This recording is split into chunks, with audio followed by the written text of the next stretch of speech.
मुख्यमंत्री की रेस में शिवराज सिंह चौहान हुए बाहर, न सीएम कैंडिडेट किया घोषित, न अब तक दिया टिकट। तो क्या शिवराज का इस बार कट गया टिकट?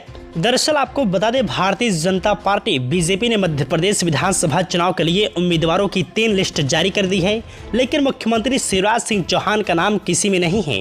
2018 के चुनाव में 177 उम्मीदवारों की पहली लिस्ट में ही बुधनी सीट से शिवराज सिंह चौहान के नाम का ऐलान कर दिया गया था। 79 उम्मीदवारों की लिस्ट में 3 केंद्रीय मंत्री समेत 7 सांसदों के नाम शामिल हैं। सीएम पद का ऐलान अभी तक नहीं किया गया, लेकिन मुख्यमंत्री पद के कई दावेदारों को मैदान में उतार दिया गया है। ऐसे में सवाल उठ रहा है कि शिवराज सिंह की सीट की घोषणा आगे होगी या इस पर भी संशय है। पहली लिस्ट में 39 सीटों पर उम्मीदवारों के नाम की घोषणा की गई। इनमें सभी वो सीटें थीं जिन पर पिछले चुनाव में बीजेपी हार गई थी। इसके बाद दूसरी और तीसरी लिस्ट सामने आई, जिसमें 40 उम्मीदवारों के नाम की घोषणा की गई। इनमें से 37 सीटें ऐसी हैं जिन पर बीजेपी 2018 में हार गई थी। मतलब बीजेपी का फोकस हारी हुई सीटों पर है। मध्य प्रदेश विधानसभा की कुल 230 सीटों में से 148 अनारक्षित हैं और एससी एसटी के लिए 82 सीटें रिजर्व हैं। 2018 में बीजेपी ने 39% ओबीसी, 24% ठाकुर और 23% ब्राह्मण उम्मीदवारों को टिकट दिए थे। 13 जिले ऐसे हैं जहां पर सबसे ज्यादा ओबीसी वर्ग की आबादी है।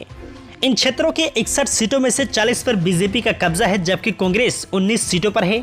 बीएसपी और सपा के पास एक सीट है। शिवराज सिंह चौहान ओबीसी चेहरा है और इतने लंबे समय तक उनके मुख्यमंत्री बने रहने की यह भी एक वजह है कि वही कांग्रेस के पास ओबीसी का उतना दमदार चेहरा नहीं है।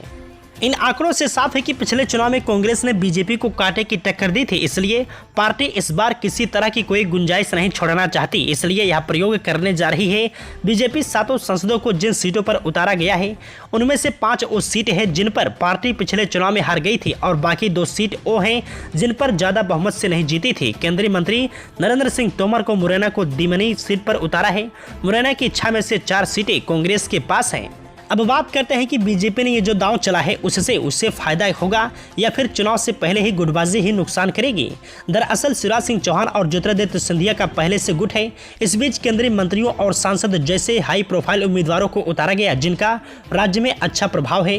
वे पहले से यहाँ की राजनीति में सक्रिय रहे हैं। इनमें से कुछ ऐसे हैं जो शायद पहले भी विधानसभा चुनाव लड़ रहे हैं, लेकिन इनमें वो नेता भी हैं जो राज्य की सियासत में लंबा समय बिताने के बाद दिल्ली पहुंचे हैं। ये सभी मध्य प्रदेश की लोकसभा सीटों पर चुनाव लड़कर जीतते आ रहे हैं, तो राज्य में उनका भी अच्छा खासा वोट बैंक। इतने सारे गुट होने के बाद अब सवाल यह है कि क्या चुनाव से पहले गुटबाजी ही बीजेपी को नुकसान करेगी या इन सबके बीच मची होड़ बीजेपी को फायदा दे जाएगी।